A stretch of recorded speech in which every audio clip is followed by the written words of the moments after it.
Hoje vamos falar sobre alguns agentes etiológicos e seus vetores através de uma história. No último final de semana, um grupo de jovens resolveu acampar no alto de uma serra distante da cidade, levando somente o básico. Chegando ao local, alguns desses jovens resolveram buscar por água no rio mais próximo para utilizar durante os dias que ali ficariam. Mas o que eles não esperavam era que a água não possuía nenhum tratamento e estava exposta a esgoto, não podendo ser destinada para uso pessoal, estando ela contaminada por alguns parasitas. Um deles é o protozoário da Entamoeba histolítica, agente etiológico da amebíase, que se apresenta em 4 tipos de morfologia: cisto, metacisto, trofozoito e pré-cisto.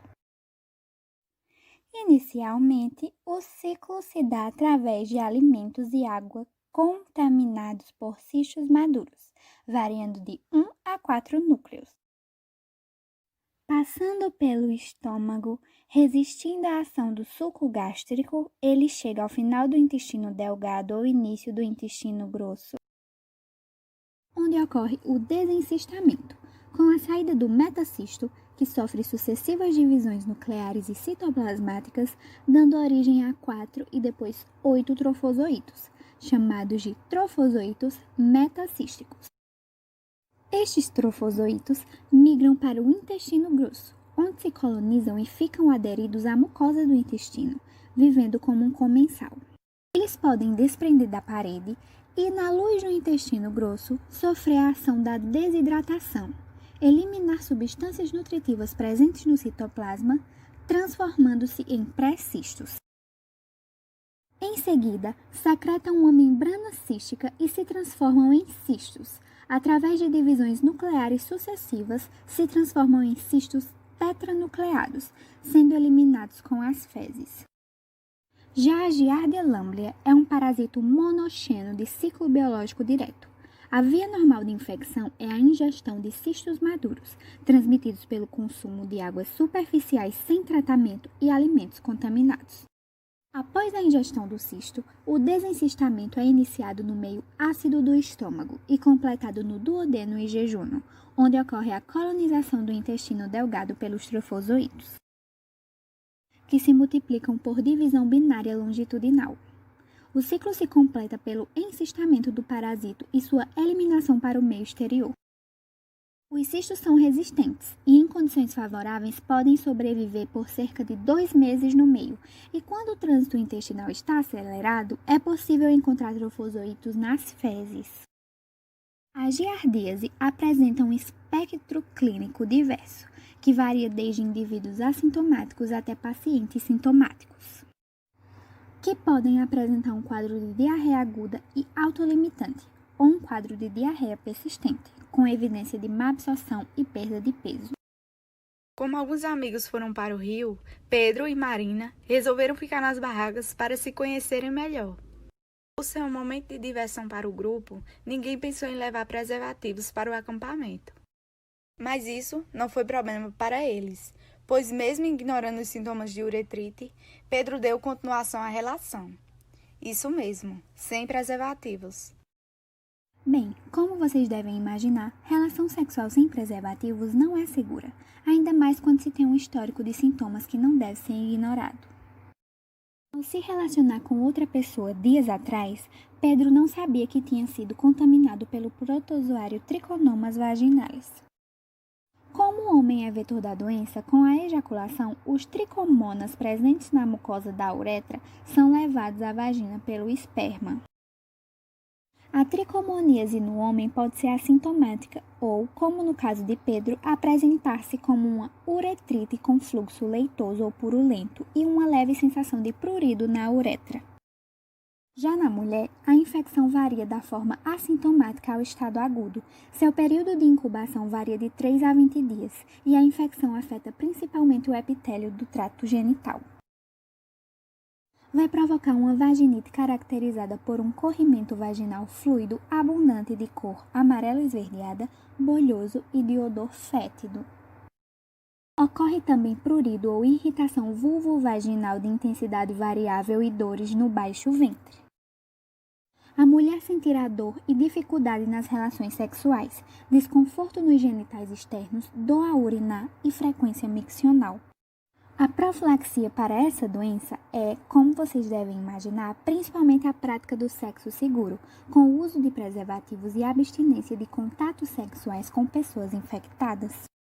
Na ida para o acampamento, como forma de alimento, os jovens resolveram comprar carne suína para um churrasco, que, sem o conhecimento deles, tinha uma procedência duvidosa. Uma espécie existente no intestino grosso de suínos é o Balantidium coli, um protozoário que apresenta duas formas básicas. O trofozoito, que apresenta o corpo todo recoberto de cílios e na sua extremidade anterior possui uma fenda em direção ao citóstoma, e o próximo à extremidade posterior apresenta um citopígio e internamente várias organelas, sendo dois núcleos, o macro e o micronúcleo. Já o cisto é mais ou menos esférico, com a parede lisa e internamente nota-se o macronúcleo. Seu ciclo biológico é do tipo monogênico, apresentando dois tipos de reprodução. A reprodução assexuada é feita por divisão binária, ocorrendo a bipartição no sentido transversal do protozoário. A reprodução sexuada é do tipo conjugação, através do qual dois organismos se unem temporariamente pelo citóstoma para promover trocas genéticas e formação de cistos para a disseminação da espécie. A transmissão se dá através da ingestão de cistos que contaminam alimentos, água ou até mesmo as mãos. Quando existe infecção humana, quase sempre é decorrente de cistos provenientes de fezes suínas, que contaminaram as mãos ou os alimentos humanos, que apresenta diarreia, meteorismo, dor abdominal, anorexia, fraqueza e às vezes febre. Após o churrasco, Roberto decidiu se banhar no rio antes de se recolher para sua barraca. Mas na ida, ele acabou se machucando em uma pedra, voltando para sua barraca para tirar um cochilo. E não reparou que havia um barbeiro circundando seu colchonete. Assim, deitou-se e adormeceu. Enquanto ele dormia, o barbeiro acabou se locomovendo em cima da lesão da perna dele e urinando por lá, e por um descuido, ele acabou coçando a região. O Trypanosoma cruzi é um protozoário agente etiológico da doença de Chagas, que constitui uma antroponose, ou seja, se trata de uma infecção exclusiva dos seres humanos. O ciclo biológico do Trypanosoma cruzi é do tipo heterogênico, isto é, quando o parasita possui mais de um hospedeiro, sendo este um intermediário e definitivo. Durante a fase no hospedeiro invertebrado, o Trypanosoma cruzi se transforma em epimastigotas e então, no intestino posterior, diferenciam em tripomastigotas metacíclicos, um processo conhecido como metaciclogênese, onde são eliminados pelas fezes e urina do inseto vetor e são capazes de infectar o hospedeiro vertebrado.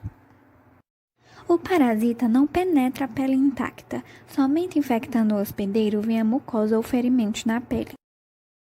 Nos mamíferos, os parasitos se desenvolvem no interior das células, sendo liberados no sangue circulante após as células do hospedeiro se romper.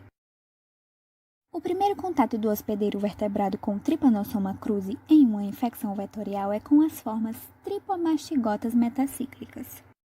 O período de incubação da parasitíade varia de 1 a 3 semanas, sendo que a doença de Chagas se caracteriza por apresentar duas fases, aguda e crônica. Quando o Trypanosoma cruzi cai na circulação sanguínea do humano, afeta os gânglios, o fígado e o baço. Depois se localiza no coração, intestino e esôfago.